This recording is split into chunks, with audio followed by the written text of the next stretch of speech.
6 weeks ago, a blockbuster investigative report on Ray Epps, a man who, more than any other individual, appears to be the key unlocking the question of active federal involvement in the so-called Capitol siege of January 6. Out of all of the thousands of January 6's protesters, and the thousands of hours of publicly available footage from that fateful day, Ray Epps has turned out to be perhaps the only person nailed dead to rights confessing on camera to plotting a pre-planned attack on the Capitol. On both January 5 and January 6, Epps announced multiple times, at multiple locations, his upcoming plot to breach the U.S. Capitol. He then spent hours attempting to recruit hundreds of others to join him. On top of it all, Epps was seen leading key people and managing key aspects of the initial breach of the Capitol grounds himself. Watch. Tomorrow, we need to go into the Capitol. Into the Capitol. What? No! Peacefully. Fed. Tomorrow, I don't even like to say it because I'll be arrested. Well, let's not say it. We need to go. I'll say it. All right. We need to go in. Shut the fuck up, Boomer. To the Capitol. Base Fed posting? All right. We need to go into the Capitol. I didn't see that coming. Okay. Monument Hill. Stop speaking. We are going to the Capitol, where our problems are. It's that direction. Please spread the word. All right. Noted. Okay, but one more thing. Yeah, so can we go up there? No? When we go in, Are we going to get arrested if we leave go this up there? here. You don't need to get Did you shot. arrest us all?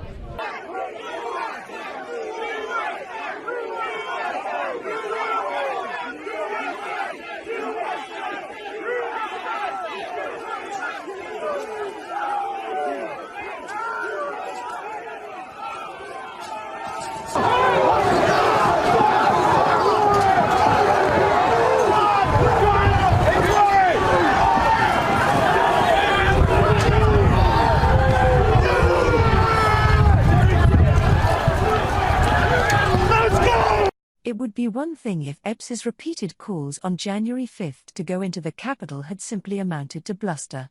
But Epps followed through on his stated mission to shepherd others inside. In clips 4-6 of the above compilation, we see Epps actively orchestrate elements of the very first breach of the Capitol barricades at 12:50 p.m., while Trump still had 20 minutes left in his rally speech. It is noteworthy that this Ray Epps breach occurs just 1 minute after Capitol Police began responding to reports of 2 pipe bombs located at DNC and GOP headquarters, respectively. Rather conveniently, the already handicapped Capitol Police thus had still fewer resources with which to respond to the barricade breach in question. While the pipe bombs turned out to be a dud, the Ray Epps breach proved fateful. Today, the official stories told by the New York Times, the Wall Street Journal, and the U.S. Justice Department all depict the apparent Ray Epps 12:50 p.m. initial breach of metal barricades as the Big Bang event of January 6. In large part, this description is hardly an exaggeration. Indeed, it was the 12:50 p.m. breach of the Capitol grounds, in conjunction with a handful of suspicious individuals ripping down fencing and signage, that set in motion the conditions allowing for 1/6 to turn from a rally into a riot. In this report, we will blow open this network of still unindicted key operators who appear to have been at work either with or around Ray Epps during the initial Capitol grounds breach. You, dear reader, will be scandalized, though perhaps unsurprised, to learn that none of the actors covered in this report have received attention in the mainstream press, despite their active and indispensable roles in the events of 1/6. As we explained in detail in our previous report, the FBI originally put Ray Epps's face on its Capitol Violence Most Wanted list on January 8, 2021, just 2 days after 1/6. They offered a cash reward for to his arrest.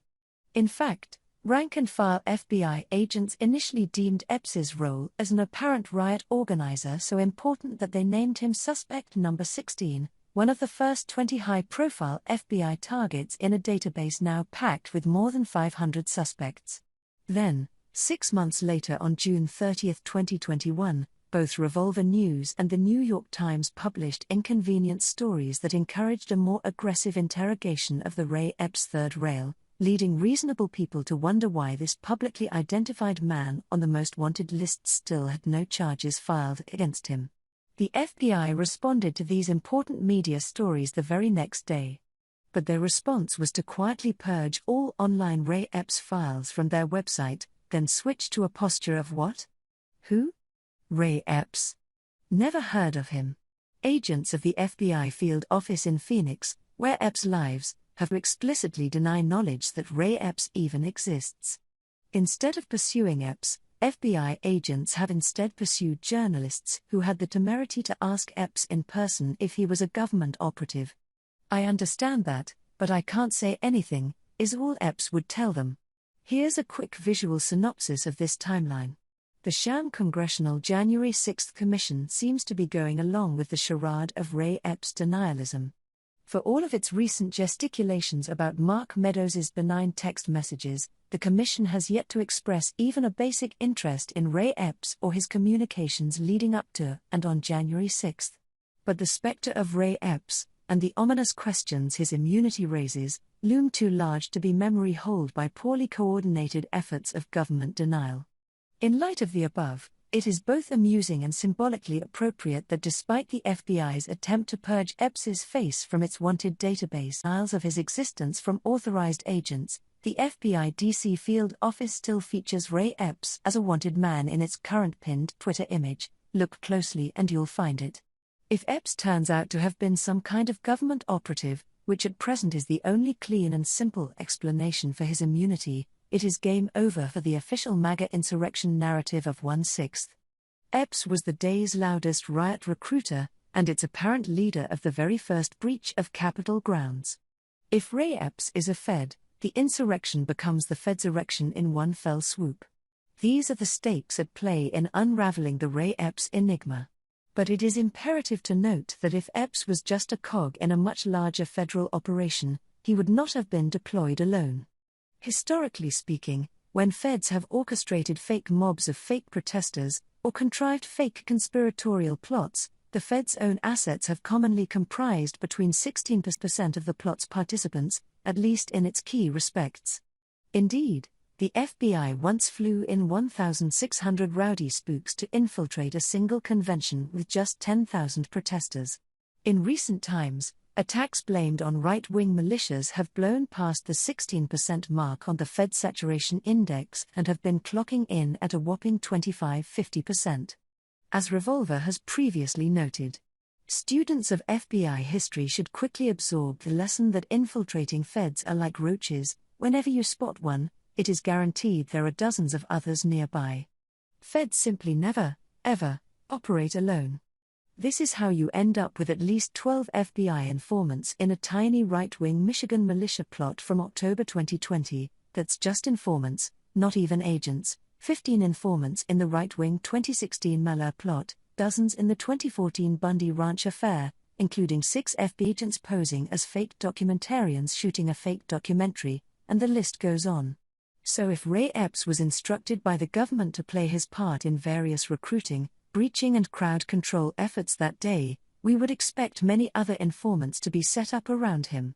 To test this hypothesis, Revolver spent the past 6 weeks comprehensively mapping Ray Epps' network of interactions on January 6 and profiling the key people around him who complemented his efforts. We did a deep dive into other key figures involved in the initial breach of the Capitol grounds, as well as figures who played an instrumental role in fence removal and crowd control. In short, we investigated key players whose early actions on the 6th of January turned the rally into a riot. The bad news for Fedsurrection deniers is the results are in, and they look even worse for the FBI than Revolver's already low expectations. For brevity, we profile 5 of the most in this report, and tell the story of how they crossed paths and interacted with, and in some cases coordinated with Ray Epps to make 1/6 possible. Some of these cases are so wild as to constitute Epps-sized scandals unto themselves. But first, it's important to note that feds at the mere informant level are seldom told by their handlers of the presence of other government informants around them. From each individual informant's perspective, the agitators around them would look as lawless to them as they did to the crowd. This exact strange situation played out in the climax of the Whitmer kidnapping plot. The car that prosecutors say cased the governor's house had 5 passengers, 2 homeless patsies, and 3 secret feds. But only the agent-level fed in the car had total operational awareness. Each of the 2 informants in the car probably thought the other was a legitimate insurrectionist. So it is not necessary for all or any of the individuals covered in each other or to have affirmatively worked together to have formed a team through collective effort. A simple text message from a federal handler to be at the Peace Monument at 12:45 p.m. and flush out the crazies would be all that's needed for a large ring of provocateurs to simultaneously be in the same place, at the same time, contributing to the same breach. So now, without further ado, we will tell the true, documented story of 1/6 that the regime doesn't want you to hear, involving key unindicted figures the regime would prefer that you never heard of. If there was such a thing as an unbiased January 6 commission that sought to piece together the accurate timeline and narrative of events on the 6th of January, the following study would be the sort of thing it would publish. Revolver makes no facial allegation about any of the individuals below. However, some very serious, shocking and time-sensitive questions are raised by this report. To that extent, our accusations are aimed squarely at the U.S. Justice Department. FBI Director Chris Wray and Attorney General Merrick Garland have an awful lot of explaining to do. The booby trap that turned a rally into a riot. Before we get acquainted with the key unindicted players operating around Ray Epps, let's quickly touch upon the basic facts of the initial breach of the Capitol grounds. The Big Bang moment that kicked off the riot was when a small breach team of just a few dozen people violently knocked over the first set of metal barricades between 12:50 to 12:53 p.m. They forced back the police, and therefore opened a clean walkway entrance to the crowd behind them. We will hereafter refer to this location of barriers as the Ray Epps breach site, and the collection of individuals responsible for this critical initial breach as the Ray Epps breach team. Clips from that breach scene, with Ray Epps standing front and center giving out directions, are republished below for convenience. All right, okay, but one more thing. Yeah, so can we go up there? No? When we go in, Are we going to get arrested if we leave go this up there? here. You don't need to get Did you shot. arrest us all?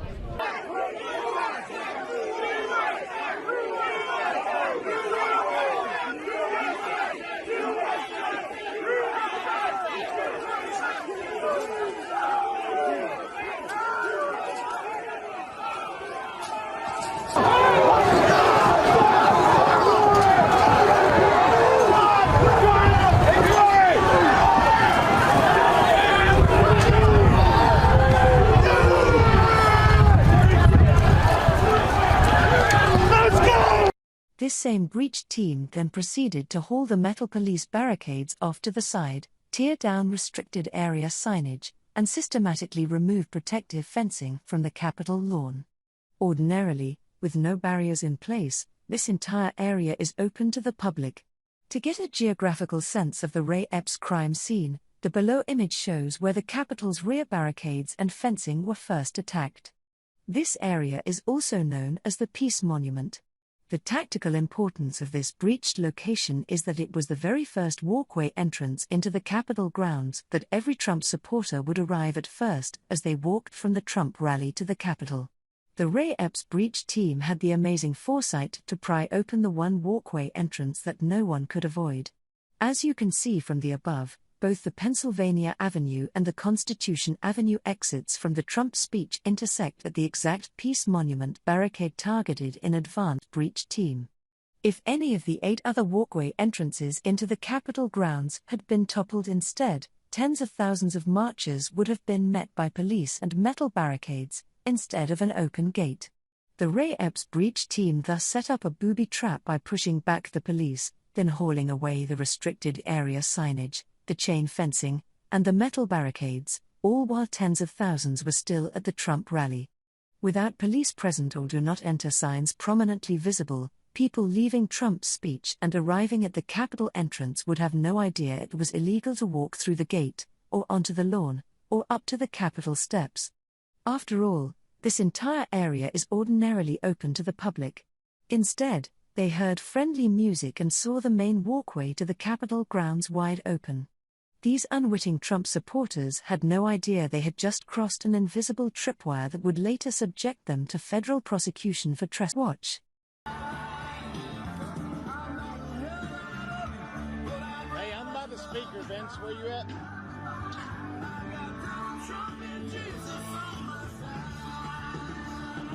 There's no way I could get down there, so I'm going to stay on the sidewalk somewhere and get me a good leverage point on the same right-hand side. See what I can view, man. The grass is wild. You need to go in. Hi. Hello, go ahead. Oh no, go ahead. I'm waiting for my husband. Oh, excuse me, mate.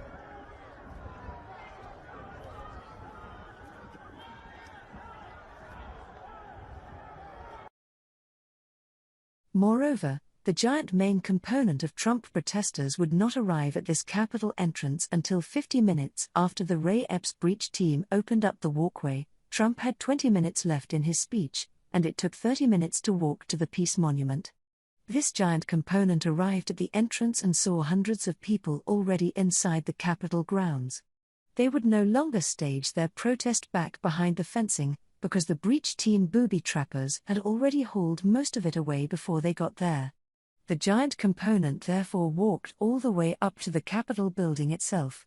As we described in more detail in our October 10th report, the Ray Epps breach team thus set up what may amount to the largest legal booby trap in American history.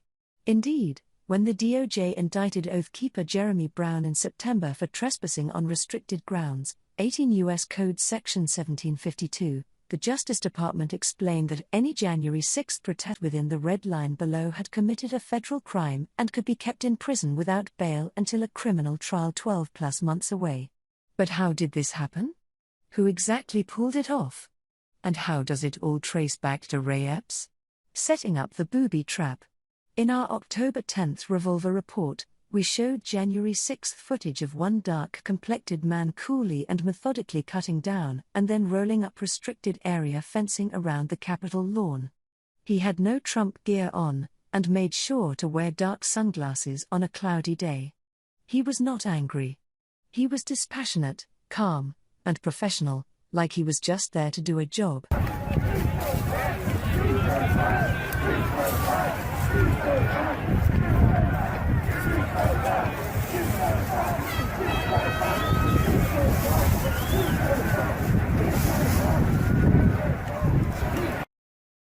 Here's another picture to make perfectly clear what he was doing, and how strange and methodical it was. This man remains unindicted. In fact, the FBI does not even appear to even be looking for him. He is wholly absent from the FBI Capitol Most Wanted list. There is no reward for information leading to his arrest. For perspective, the FBI's Most Wanted list features plenty of MAGA grandmas and teens who committed no property crimes or physical damage at all.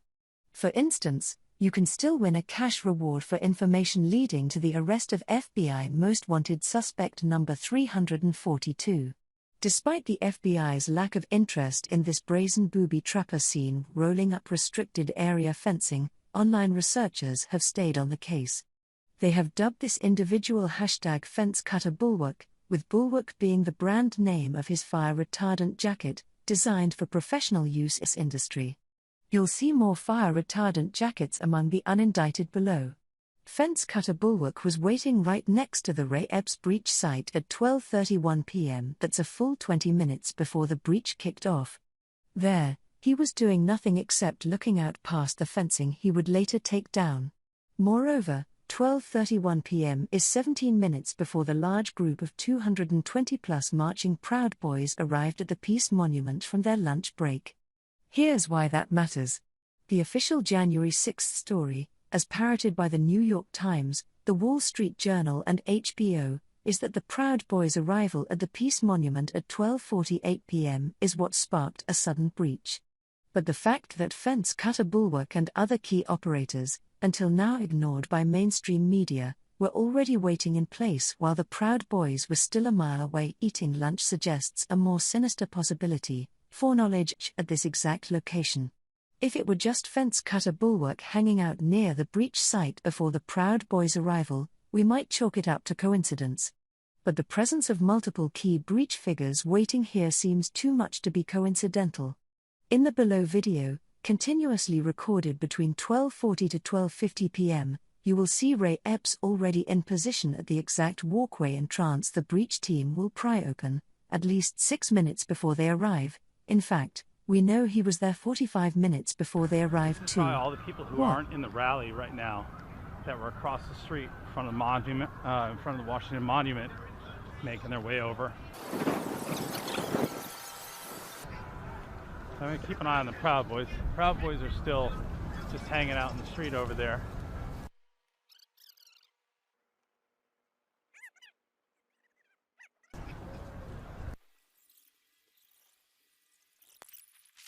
Yeah.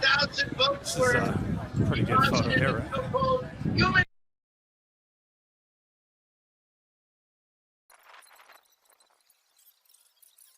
I think that's the group leader, Cone.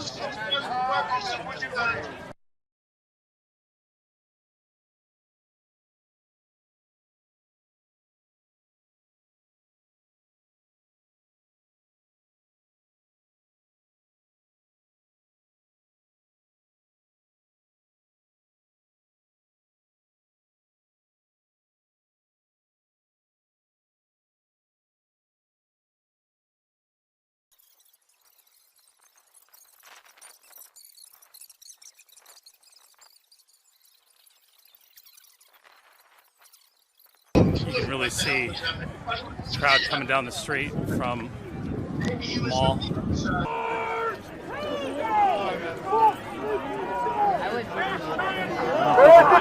So the Proud Boys coming in.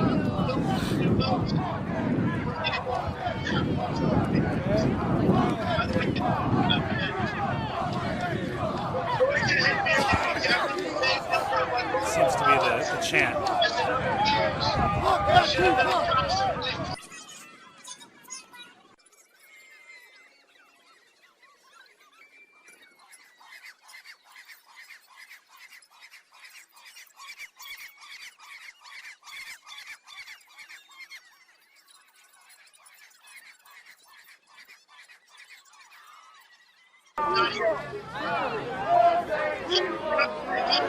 We got women up here on the front line.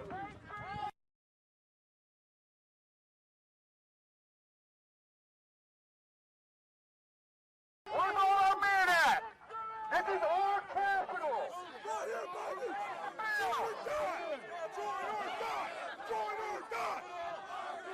Who's capital? Who's capital?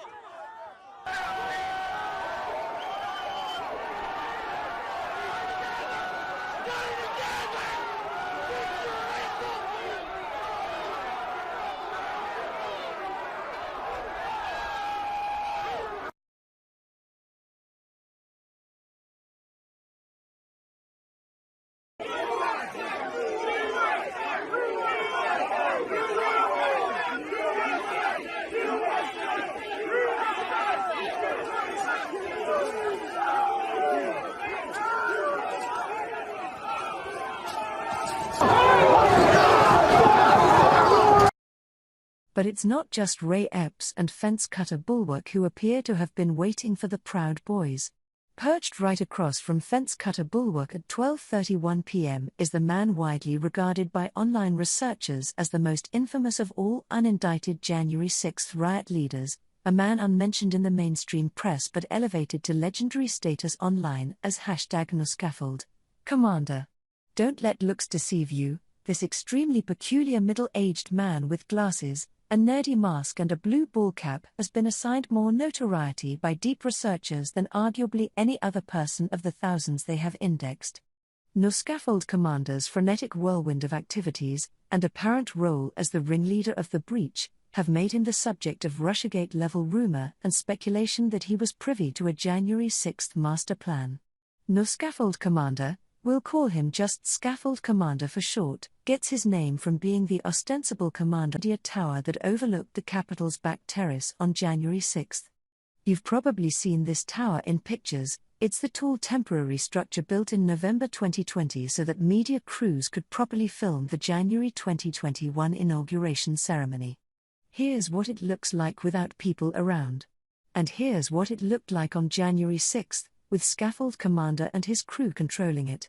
As you can see, this tower is the most perfect command post that anyone seeking to monitor and direct the Capitol crowd could possibly hope for. It stands front and center, everyone can see it, and the man high atop it can see and scream down to all.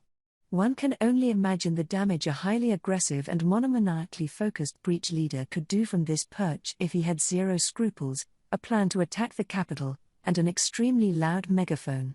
If you've seen any midday January 6 footage, you have probably seen Scaffold Commander in action without from high atop the tower between 1 p.m. to 2:30 p.m. Scaffold Commander issued the iconic bellows and non-stop commands that are loud and clear on almost every video clip from January 6 filmed in that time interval. For nearly 90 minutes straight, he bombards the otherwise leaderless crowd below him with endless variations on a single instruction: don't just stand there. Keep moving forward. Watch. Move forward! Fill up the bleachers! Save your country! Don't just stand there! Move forward! Move forward! Help somebody over the wall! Help somebody over the wall! Move forward! Come on, cowboy! Let's go, cowboy!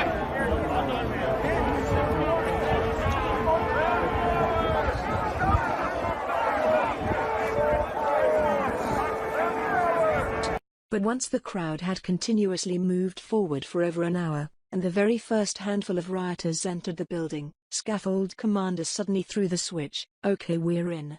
We're in. Come on. We gotta fill up the Capitol. Come on. Come now. We need help, we gotta fill up the Capitol. They got in. This clip below is checkmate. It should make Scaffold Commander one of the top criminal suspects on the entire FBI Capitol Most Wanted list. Spoiler alert, he isn't even on the list, and no charges have been filed, and the FBI to date has still never acknowledged his existence. Okay, we're in! We're in! Come on! We gotta fill up the Capitol! Come on! Come now! Come now, we need help! We're gonna fill up the Capitol! They got in! Come on! Move forward! They're in it!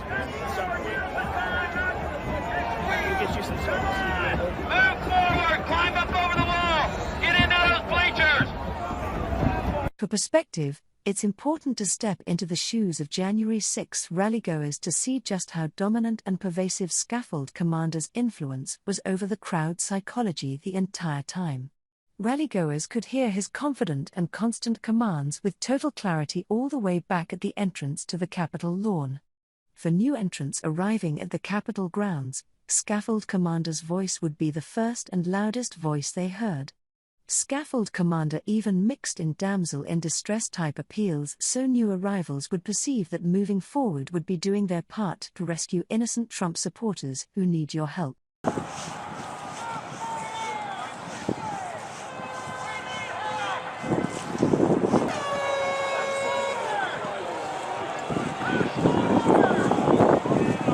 Somebody in the back over here keeps shouting, "Push forward." His high-pressure megaphone instructions were a constant mental and social pressure on a captive audience who was there for an entirely different reason, to peacefully participate in what they were told was a lawful Trump rally. But a loud, authoritative voice literally coming from on high, pleading that people need your help, and asking you to simply and lawfully move forward, creates a strong suction effect to comply with authority. One attendee described this unnatural pressure in a vividly detailed Twitter thread a few days after January 6. She fingered Scaffold Commander as the ringleader of the operation. Another attendee who was later arrested said he was just following the instructions of the man with the bullhorn yelling "Patriots move forward." That would be Scaffold Commander. But the FBI affidavit refuses to mention the tower commander with a giant bullhorn shouting at tens of thousands of people to fill up the Capitol for 90 minutes straight because, according to the FBI, he doesn't exist. Clip below is, perhaps, the dead giveaway into what was truly going on. Here, a second man in the tower, the similarly unindicted #TowerMan male 19, begins to read a prepared, hand-printed speech out loud to the crowd. The speech was sappy and idealistic, waxing philosophical about how cancel culture is bad and election processes need reform. But Scaffold Commander had no interest in letting the bullhorn be used to communicate Trump-aligned concerns or election-related solutions. He quickly grew angry and chastised his tower associate for losing focus. Tell them to move forward. That's all they need to know right now. Tell them to move forward. They seek to ruin our lives for disagreeing with them. Indeed, as has happened with our justice system, no longer do they seek the truth, but only to win by any means necessary. Now, when we look at the organizations that fit this description and the people who run them, it becomes rather apparent that the statement "that's all they need to know right now" seems to all but confirm that Scaffold Commander had a two-stage breach plan, which he stuck to with monomaniacal focus. For the first 70 minutes, the only objective was to move the pawns forward up the board, until as much pressure as possible had been placed on the building itself. Then, once a single breacher had made it inside, he immediately hit the bullhorn bait and switch. Move forward gave way to his real imperative: fill up the Capitol. And yet the whole time, he never gave a reason. He was simply a man on a mission. We have seen this type of singular dedication before in Ray Epps, a man who was loud and insistent, aggressive but lacked conviction, had a lust for action but wanted others to do it. Here's a fun supercut we put together of Epps telling other protesters we need to go inside the Capitol and that everything besides that singular objective was losing focus, a distraction, doesn't matter, and more. This is effectively a mirror of what Scaffold Commander was doing on the bullhorn above him. Watch. At one It doesn't matter. Yes, it does. That's not why we're here. That's not why we're here. Listen, you can't focus on too many. Our seats. Our enemy is not other Americans. Our enemy is a Base capital. female tape. All right, Our I don't enemy agree. is people pulling the string. You're a fucking retard. You're counterproductive to our man. How old are you, man? How old are you? It doesn't matter right now. Let me tell you. How does it does. It doesn't matter. That's not what we're here for. Yes, it is. Yes, it is. Not what we're here for. Why are you fighting with truth? This isn't the day for that. Yes, it is. Terrorizing our streets. It doesn't. Yes, it does. They're not the enemy. Hey, hey, hey. Oh, there he is. This is a diversion. There he is. Guys, you're getting off. You're getting off the subject, man. We're here for another reason. Come on. Guys, come on. Come on, guys. This guy sounds like Joe Biden. This is a right now. diversion. They're here to divert you. You're a diversion. Shut up. Every time we're doing something, he runs up and The is like, old no guy good. is right. Change the world with our votes. Cringe. You don't tell us what we're here for. Yeah. Why do you keep he's right. coming We in should everyone's just vote in business the next running my election. show? At one point, after being rhetorically blown out by kids 2 generations his junior, who took turns brutally mocking his Capitol attack plan, Epps tried at last to come up with a good reason. But it didn't go well. When forced to think on his feet, he mindlessly babbled that we need to go inside the Capitol because the Capitol is our enemy. Watch. Our enemy is not other Americans. Our enemy is a Base capital. female tape. All right, Our I don't enemy agree. is people pulling the string. You're a fucking retard. You're counterproductive to our man. How old are you, man? How old are you? Don't tell me what the fuck is That's how old are you? How old are you? 20-something? Yeah, that's what I thought. Epps was reduced to claiming that the building itself was the enemy. That's what motivated the whole shebang. Everyone else was in town for a Trump rally, and Epps flew 2,300 miles from Arizona because of a vendetta against neoclassical architecture. But even more important than the cognitive and attitudinal similarities between Epps and Scaffold Commander are the operational ones. Whether wittingly or unwittingly, Epps and Scaffold Commander formed a 2-man team the entire afternoon. By miraculous coincidence, Ray Epps stationed himself immediately below Scaffold Commander at the media tower for the whole 90 minutes it took to move the crowd forward, then into the building. In the below video, you will see Ray Epps cordially interject himself into another man's selfie video filmed from this spot. In the footage, Epps points back at the Washington Monument, where President Trump still had 7 minutes to go in his speech, and says, "It's good to be on tree." You can see here that Epps chose the exact spot where the base of the command tower met the front of the Capitol Police line. From there, Epps would have ultimate vision into both the rowdy vanguard front line of the crowd, and a sense from the command tower crew of what was happening with the vast throngs of people behind him. Watch. A little bit of gas here right now, so we're choking up a little bit. If that wasn't enough, just the emotion of being here with all these patriots, the real story. You can see them coming from the direction of the National Mall, the Washington Monument, full of people coming down Constitution, coming down Pennsylvania, scaling the towers that were meant for the inauguration. The American people are tired, they're fed up, they feel they've been cheated, and we're going to find out if they're right. Good to be on the right side of history. Fuck yes!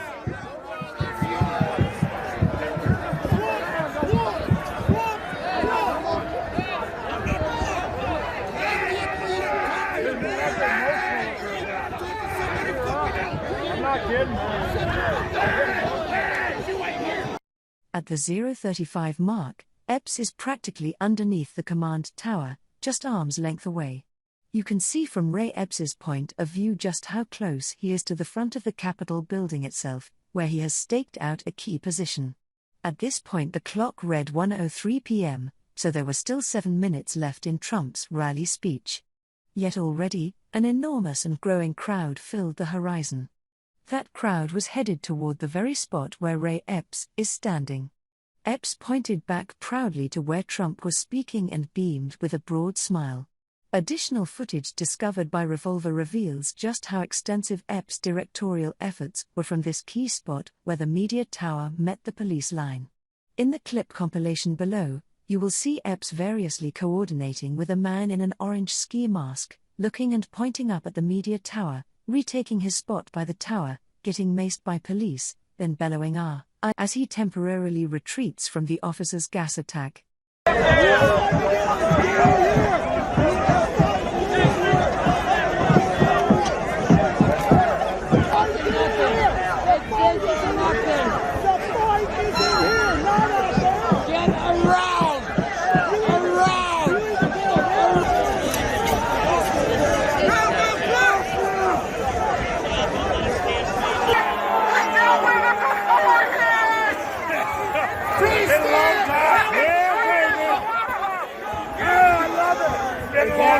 Been a long time, hasn't it? Woo, that shit's nasty. The beaten down crowd looked as if it would back off the police, but Epps would simply not be denied. He stepped straight up to the police officers who had just showered the crowd in pepper spray. Epps appeared to negotiate with the officers and struck a deal, whereby Trump supporters could come back up to the front step if they simply remained there peacefully. Epps then turned back to the crowd and told them, "Guys, listen up. Up to the steps and stay there. We're gonna stay there for a while." Just like Scaffold Commander above him, Epps was successfully getting the crowd to move forward below. In fact, at the end of this clip, you can even hear Scaffold Commander scream "move forward" as Epps instructs the crowd to return to the top of the steps.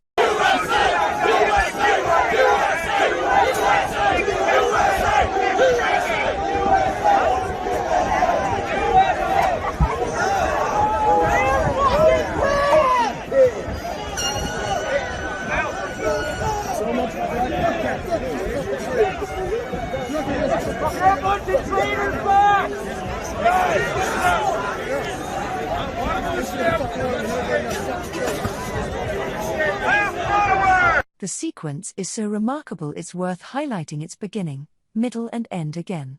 First, the cops spray the crowd off the steps. Then, Epps steps up to negotiate with police. Then, like Moses returning from the mountaintop, Epps pronounces to the crowd that their promised land is forward at the front step of the police line. This all happened just 30 minutes before the Capitol building itself was breached. There were by then tens of thousands of people behind Epps. The following screenshot, from when the crowd broke out in the Star-Spangled Banner behind Epps, provides a sense of the dizzying volume of human flesh impacted by how Ray Epps and Scaffold Commander were coordinating the front line. So we have Scaffold Commander directing the body of the crowd from the tower above, and Ray Epps directing the vanguard frontliners at the police line below. Yet neither one of them has been prosecuted, nor is either presently wanted by the FBI. Baffled Commander Ray Epps' affair complete is that they appeared to work in tandem from start to finish the entire day on the 6th of January. Both set up positions at the initial 12:50 p.m. Big Bang breach site, and they did so before the Proud Boys arrived. The official story, you will recall, says that the Proud Boys group caused the riot.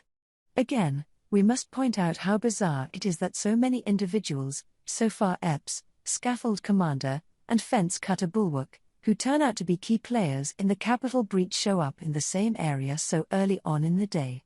Indeed, while Ray Epps was with others antagonizing police at the front of the barricades, Scaffold Commander was antagonizing police on the lawn just meters away. This coincided almost exactly with the arrival of the Proud Boys marchers to the Peace Monument at 12:45 p.m., as if they knew the time for action was drawing near. Ain't enough of you! You gotta stop us!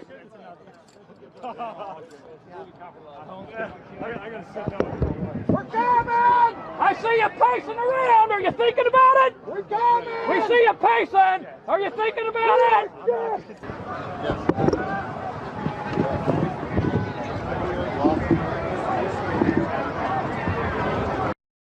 Scaffold Commander then immediately leapt into action to help with fence removal as the Ray Epps breach team toppled the first barricades at 12:53 p.m.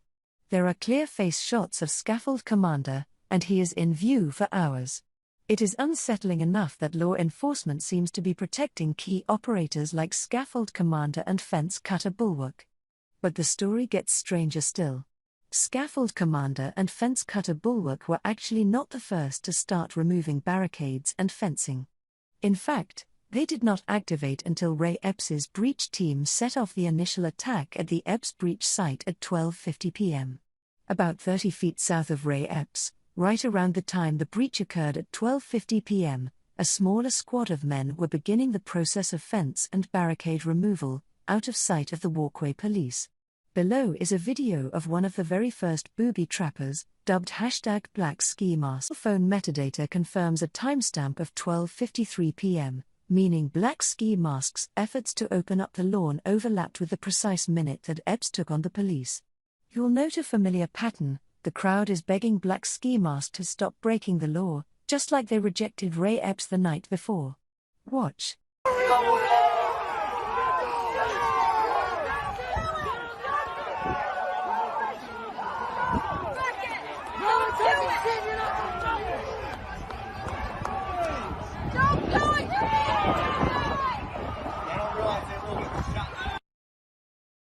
As the above video ends, Black Ski Mask sees Ray Epps and his team have successfully breached the police line. He then runs over to the walkway Epps has just cleared. From there, Black Ski Mask begins methodically dumping the police barricades over the side of the walkway wall. This clean room process will create the impression to the 15,000 people already walking from the Trump speech that no police barricades were ever there in the first place. Black Ski Mask is the individual you will see at 024 say, "We're taking the T today."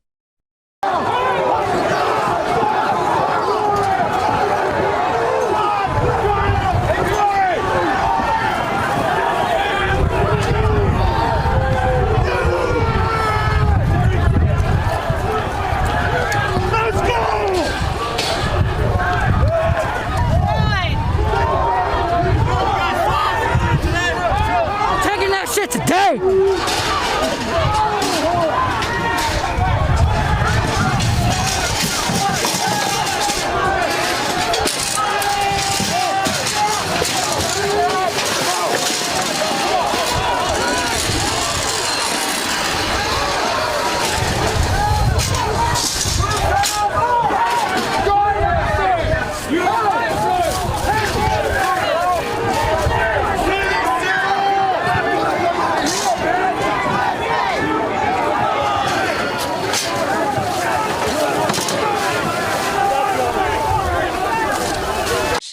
In Part 1, we described how the official story says an individual named Ryan Samsel started the riot by pushing the barricades first.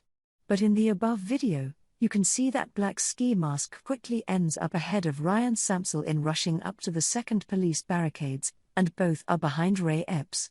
Black ski mask seemed, much more than Samsel, to know what the game plan was for the next phase of the breach. Black ski mask has still not been arrested. He remains on the FBI Capitol Most Wanted list, as suspect number 148. But there's just one problem with this situation: the FBI knows exactly who Black Ski Mask is already. And for some reason, they're still not prosecuting him. The feds don't just have an ID on Black Ski Mask, they have an entire police report, and a shocking one at that.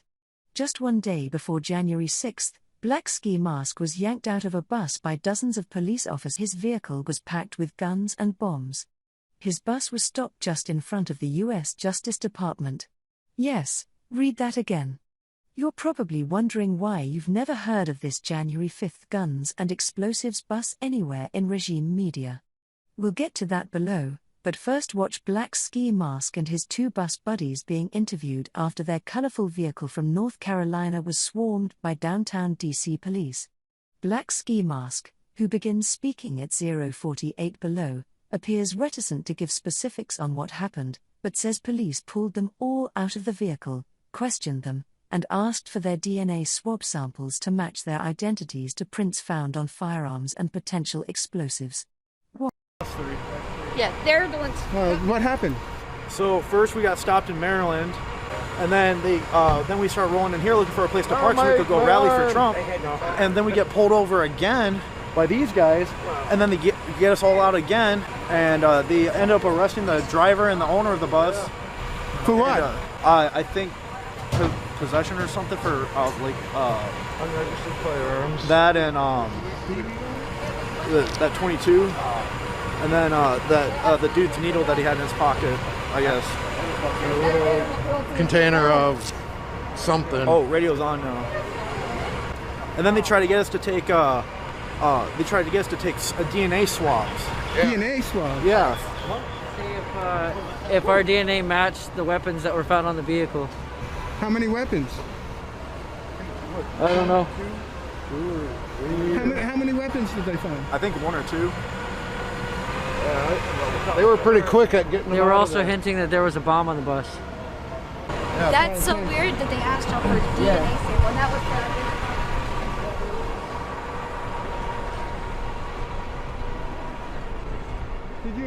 What did you find in there? Do you know? Sir, I can't comment. Is there anyone who's authorized to comment?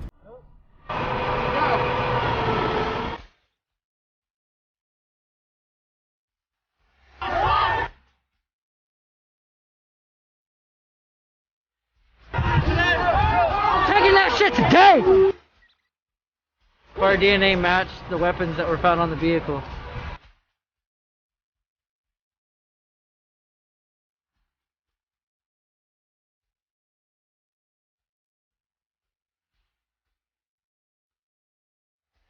The details of this video means there must be as a matter of law, a filed police report with Black Mask Ski's real legal name on it, sitting in federal law enforcement's possession.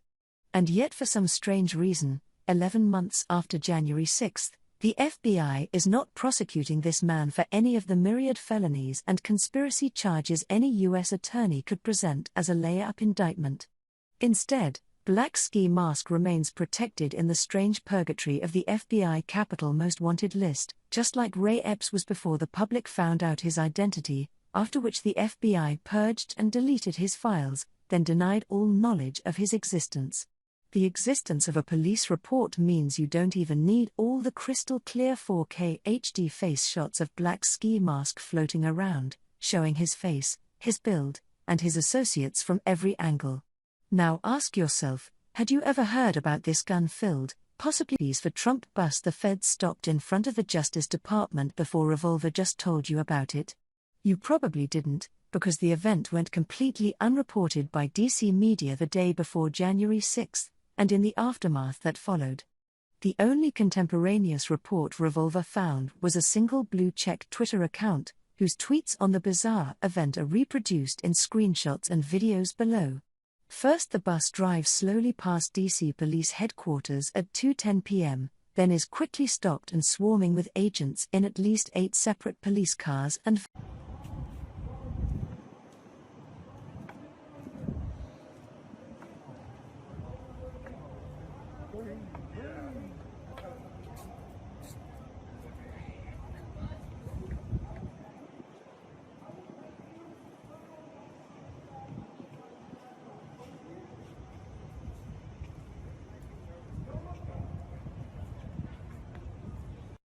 By 2:57 p.m. police were standing top of the bus taking the roof apart, with bomb-sniffing K-9 dog squads at the bus's base.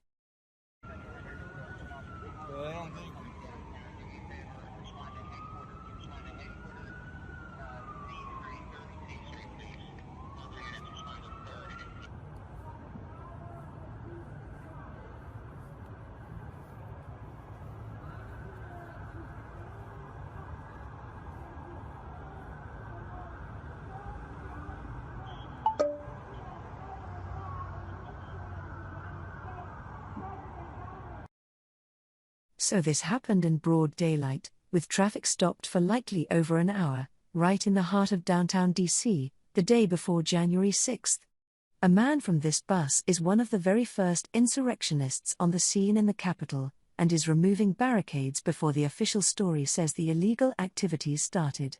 And yet, today, the search engine results for black ski masks terror scare are effectively non-existent. You have to read local North Carolina papers to eke out scant details. How could there be a total media blackout on January 5th about a guns and explosives cache discovery in a bus parked in front of the U.S. Justice Department, just one day before the major Trump rally and all-important Senate certification vote? D.C. is a 93% Democrat voting bastion. Authorities would normally be stampeding toward the closest press podium to give frothing DC journalists all the salacious details of a catch like this. Would all be given promotions and medals. We are talking about busting a bus full of Trump supporters with guns and explosives in broad daylight, parked in front of the Justice Department. Why was there total radio silence? Who ordered the story squashed? Did top brass in DC or federal law enforcement intervene to keep the story quiet, that way the next day's events on January 6th would more convincingly look like they took DC police completely by surprise? Remember, this was January 5th. We know then Capitol Police Chief Stephen Sund made an urgent request for backup personnel on January 4th, but was denied. He pled to have a state of emergency declared at the Capitol on January 4th, but was denied. Yet the very next day, on January 5th, guns and explosives rolled past DC Police Headquarters, parked at the Justice Department, got swarmed by dozens of officers, agents and bomb-sniffing dogs, and the support requests still got denied? Did the Capitol Police even know about the guns and explosives bus? Was the incident kept hidden from them too? We know with high probability Black Ski Mask's colorful bus was headed for the Capitol rally. It had the words "Stop the Steal" and Trump 2020 graffitied on it in bright paint. The fact that Black Ski Mask, one of the very first January 6th breach team operators alongside Ray Epps, was pulled out of this bus, shaken down for DNA samples, mysteriously let go, and remains an unprosecuted face on the most wanted list 11 months later raises extraordinary questions for the Justice Department as to whether Black Ski Mask is being protected just like Ray Epps. Based on the badge on his tactical gear, see also his extraordinary comms equipment, it appears Black Ski Mask is from Texas. Like Ray Epps traveling 2,300 miles from Arizona, we are talking about flew thousands of miles for a Trump rally but skipped the actual rally to commit a pointless barricade break-in instead. But even Black Ski Mask was not the first person to trespass onto the restricted Capitol lawn while the Ray Epps breach team was leading the frontal assault. That first on the field distinction, some Capitol researchers believe, belongs to yet another unindicted man, also missing from the FBI's wanted list. We will now close out our roster of key unindicted breach figures with one final profile of this man, dubbed #B, Civil Guy. The name comes from the man's strange actions after Ray Epps and company overran the barricades. B Civil Guy appears to shout "Follow me" and move down, as in move down the walkway to the next police barricade. He repeatedly and quite muscularly implored the crowd to be civil as they did so. He is the man with the blue and white bullhorn at the 0:06 second mark. A few scaffold commander throws his hands up and shouts, "Come on. Civil! Everybody be civil! Hey, listen! Be cool! Be cool! Hey, everybody be civil! Calm down! Everybody be civil! Everybody be civil! One has to wonder, were these megaphones simply handed out as standard issue? How come so many key operators using blue and white megaphones and are still unindicted, 11 months later? But we digress. If all you saw was the above video, you'd think the civil guy was just being helpful by urging people to be civil. But there's a big problem with that theory. The civil guy was the first guy who broke up field toward the second police line, way past the restricted area fencing, and he did so before Ray Epps and company breached the first police line at 12:50 p.m., and before any fencing came down from the efforts of Black Ski Mask and his team. How do we know that? See the below image, which is from just 30 seconds before Ray Epps and company will breach the first police line and streams of people will shoot up the walkway. You will see the civil guy is first and farthest up the field. At this moment in time, no breach has happened yet, no offered or forced back, and there is no guarantee that the Trump rally will get out of hand that day, as no barricades have yet been pushed over. At this moment in time below, immediately before the breach, the civil guy is the deepest trespasser of any of the tens of thousands of Trump supporters in D.C. While the civil guy did his Braveheart march up the lawn, breach operators like Black Ski Mask were far behind him, hugging close to the perimeter fences they had begun removing. Yet while everyone else was fixated left, at the drama of the Ray Epps breach team, the civil guy was bolting right, toward a separate Capitol Police team. Here you see him approach them with his hands up trying to flag them down. Now remember, this is happening before the barricade breach would afford safety in numbers to people running up the lawn. Bystanders behind the perimeter fence openly warned that those on the lawn don't realize they will be shot. So what explains the civil guy's bravery, or insanity, motivated him to illegally trespass way up the lawn by himself, then wave down a whole squad of Capitol cops stationed at the second perimeter, before the first police perimeter line had even been breached yet? What kind of January 6th protester is so extremist he brings a giant bullhorn to the rally, then risks death as the first man to illegally bum-rush the Capitol lawn, but is also so anti-extremist he blows off Trump's final speech in office, and uses his bullhorn to play hall monitor to a minor side crowd? And if he wanted to stop the crowd's law-breaking, why didn't he tell the crowd to move back behind the first barricades, instead of telling them come down to the inner perimeter of the next police line? If you didn't know any better, you'd think the civil guy was some kind of undercover plainclothes Secret Service agent who knew a breach was about to happen, and he rushed up the lawn to warn U.S. Capitol Police. But one can only imagine what would happen to the narrative if the very first insurrectionist to the hallowed Capitol grounds was just an undercover Fed with foreknowledge. We don't know whether that's true with the civil guy, and ultimately, only the Justice Department can tell us. But a subsequent sequence in which he's the star raises unsettling questions. In the below clip, the civil guy rushes in to stop another man from breaking a window at the Western Plaza. The full context of the window breaking is available here with an incredible clip of the crowd yet again urging Capitol protesters to refrain from breaking the law. For our purposes, the civil guy's appearance begins at 0:20, but we've left in the first 20 seconds for context.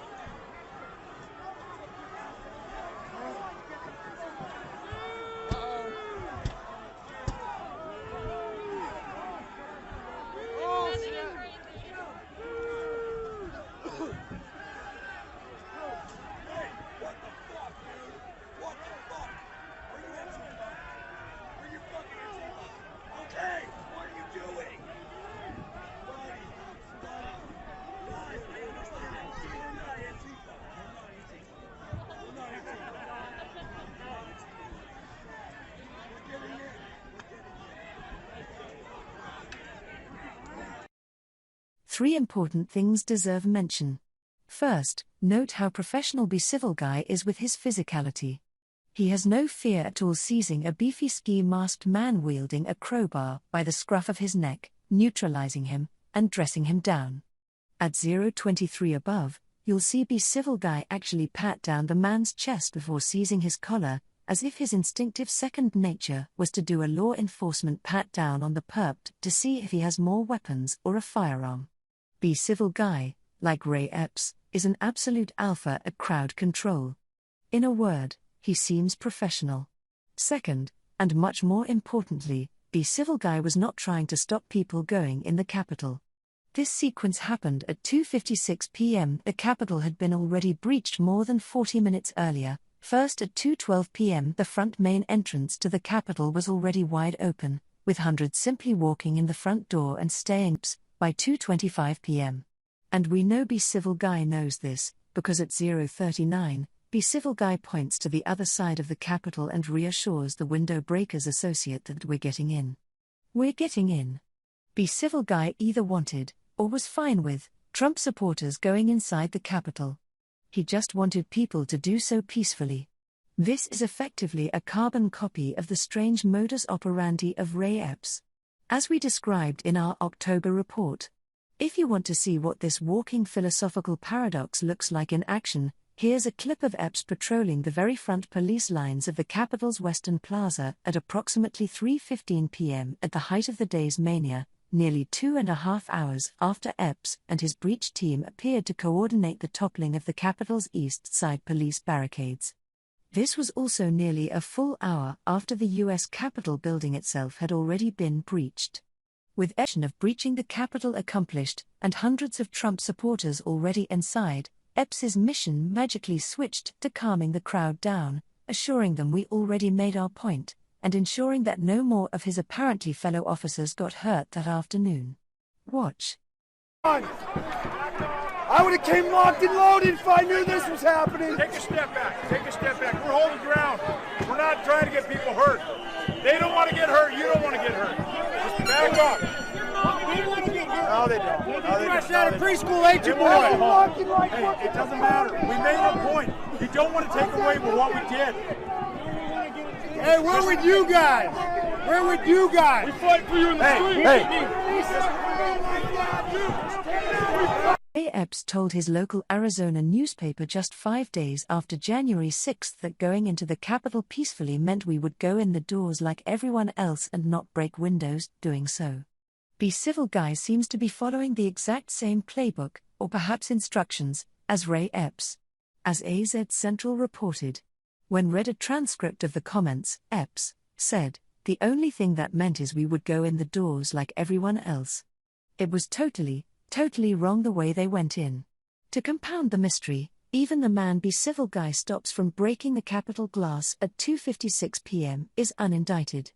He remains safe in the bosom of the FBI Capitol Most Wanted list, as suspect number 283, despite a full-face docs and thousands of hours of footage the feds could use to track his movements and associates. You'd think he'd be a priority given he's smashing windows with a crowbar and frequently seen speaking into an earpiece. At this point, too little information about this man dubbed #CarhartWasp is known to form an educated opinion into how he fits into the larger picture. We simply point out his interaction with B Civil Guy, because of the latter's role in being first up the field in the Ray Epps breach team. Ray Epps saw it all coming. Any simple study of Revolver's Ray Epps video library confirms, beyond all reasonable doubt, that Ray Epps had advance knowledge of a Capitol perimeter breach that would occur where and when it did, on January 6. In one telling exchange on January 5, after Ray Epps told the crowd we need to go into the Capitol, a young man insulted Epps, then finally hurled invective, "You're not gonna do shit, you're not gonna storm the Capitol, you're not gonna do anything." A funny thing then happened. Epps looked up and away, beamed with a cocky, knowing smile, and then raised his hand in a gesture that indicated, "Keep talking, kid, you just watch and see." I'm going to put it out there. I'm probably going to go to jail for it, okay? Tomorrow, we need to go into the Capitol. Into the Capitol. Peacefully. Peacefully. Fed. You're not gonna do shit to the Capitol. You're not gonna do anything. I got bear masks. What the fuck are you gonna do? Honestly.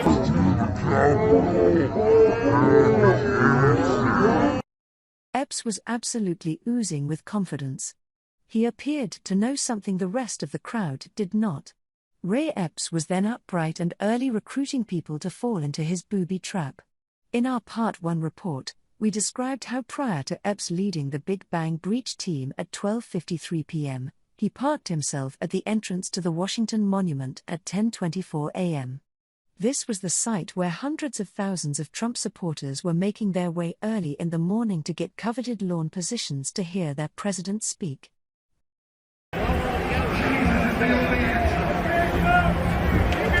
Wow, it's full all the way to the Washington Monument Hill. We are going to the Capitol, where our problems are. It's that direction. Please spread the word.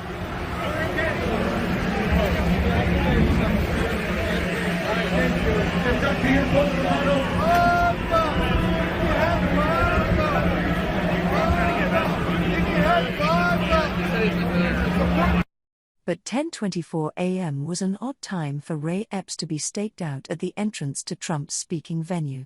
Trump was not scheduled to speak until noon, and we know from Epps' 12:50 p.m. breach activities that he did not stick around for Trump's speech. Revolver has discovered multiple additional recruiting missions that Ray Epps was engaged in, dipping early into the 9 a.m. hour. Notice below how Ray Epps used the same damsel in distress language as Scaffold Commander did, by saying, "We need your help." Epps also made sure people knew the Capitol is in that direction so they wouldn't take an unconventional or circuitous path, and thereby miss the precise walkway entrance the breach team would pry open while the masses were still at Trump's speech. As soon as President Trump is finished speaking, we are going to the Capitol. It's that direction. That's where our true problems lie. President Trump is done speaking. We are going to the Capitol. That's where our problems are. Okay, folks, we need your help. As soon as President Trump stops speaking, we are going to the Capitol. The Capitol's in that direction. Let people know. Spread the word.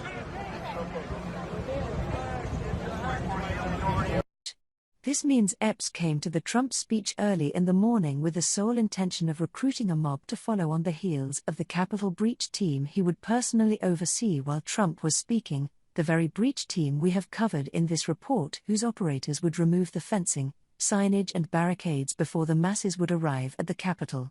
Let's put this all in context. Ray Epps flew 2,300 miles from Phoenix, Arizona to Washington, D.C. for a Trump rally, supposedly as a Trump supporter. Epps arrived at the rally entrance more than 2 hours early, camped out to constantly shout recruiting instructions about coming to the Capitol after the speech, but then skipped out on the speech itself, because he was too busy personally orchestrating the Big Bang breach team that kicked off the riot and tore down the fencing, barricades and signage, which made rallygoers totally unaware of the legal booby trap they had walked into. So if Ray Epps was acting on instructions from any federal agency, FBI, ATF, Pentagon, DHS, DEA, anything, we now are talking about perhaps the single most egregious caught-on-camera intelligence operation in our lifetimes. Synthesis: we now know how they did it. It increasingly appears that we now know how rogue elements of federal agencies pulled off the January 6th Fedsurrection.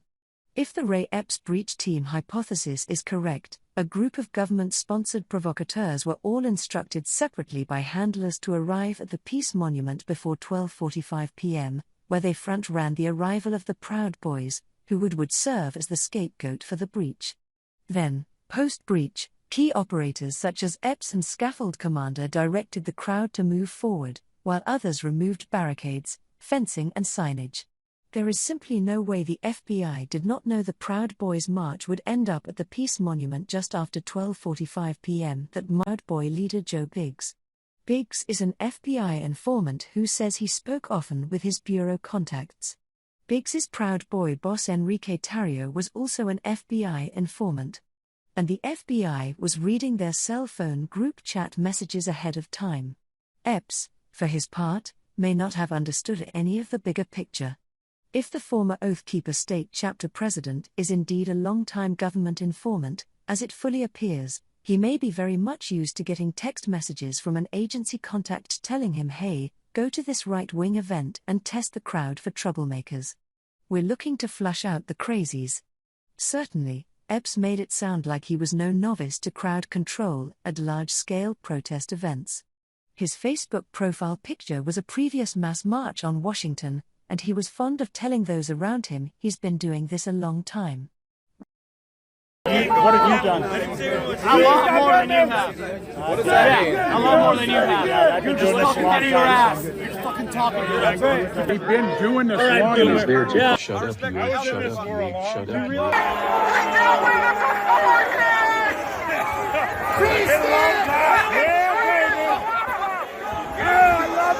It's been a long time, hasn't it? Woo, that shit's nasty. Moreover, we know Ray Epps feels morally conflicted about happened. He may still consider himself a patriot, and realized only later he was used like a pawn. How else can one synthesize Epps's cryptic and tortured quasi-confession to the essential just 5 days after January 6, where he was torn between the statements I think the truth needs to get out and they were supposed to go in the doors like everyone else? What truth did Ray Epps mean when he said the truth needs to get out? Why did Epps believe the crowd was supposed to go in the Capitol a certain way, i.e., through the front Columbus entrance doors, rather than breaking and entering the rear Capitol windows? Who was Ray Epps working for, and who told him how things were supposed to go? From AZ Central. A Queen Creek man who acknowledges he was in Washington, D.C., for last week's rally by President Donald Trump also appears to be shown in videos taken the night before talking about plans to go inside the U.S. Capitol. In one video that has been widely viewed on Twitter, he can be heard saying, "I don't even like to say it because I'll be arrested. I'll say it. We need to go into the Capitol." Ray Epps told the Arizona Republic in a brief telephone interview Monday that he had traveled to the Capitol for the event, and that he had been advised by an attorney not to speak about it. "I think the truth needs to get out," he said. He said he would be putting out a statement on Tuesday and added, "I didn't do anything wrong." A video online appears to show him saying, "We're here to defend the Constitution and we need to go into the Capitol." Asked about it, he first told the Republic he would need to see the video. When read a transcript of the comments, he said, "The only thing that meant is we would go in the doors like everyone else. It was totally wrong the way they went in. On top of the evidence above, consider this perspective. The feds paid their bottomless roster of whopping $548 million in 2020 alone for sting jobs all over the country.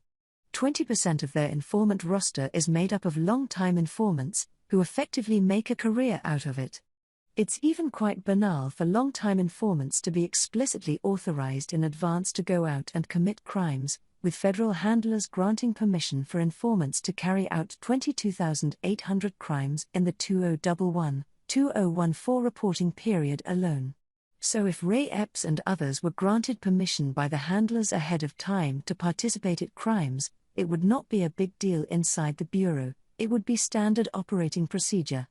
The FBI even gave key government informant and 3%ers chapter founder Steve Robeson authorization to commit crimes during the Whitmer kidnapping plot hoax.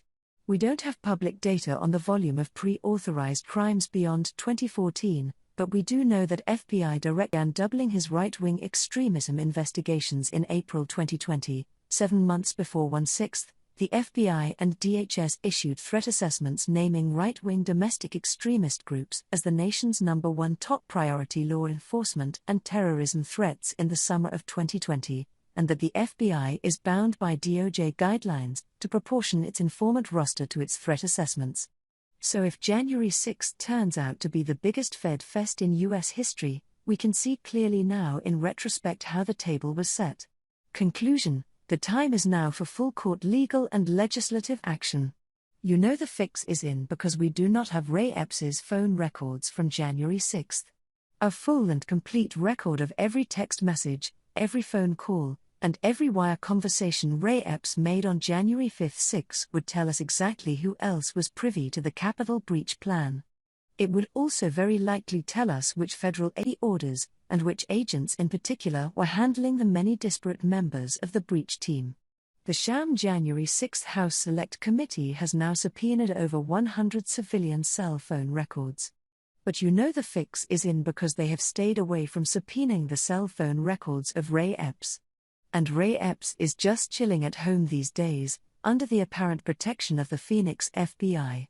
We know that in the FBI-orchestrated Whitmer kidnapping plot, just 3 months before January 6, key FBI informants received text messages from handlers to maximize attendance of the patsies at locations where their presence would be construed as an overt act in furtherance of a conspiracy. Agreement and overt act are the two legal elements of a federal conspiracy charge.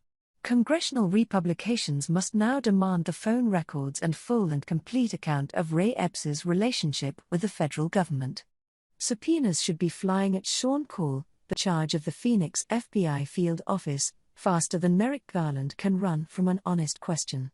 January 6, defense lawyers, you must seek court-ordered subpoenas for discovery production related to the federal government's records on such individuals as Ray Epps and Scaffold Commander. If Ray Epps is a Fed, and your client walked through the Peace Monument gate or was induced to trespass because of the Big Bang breach team's booby trap, you have an entrapment case and a potential affirmative defense.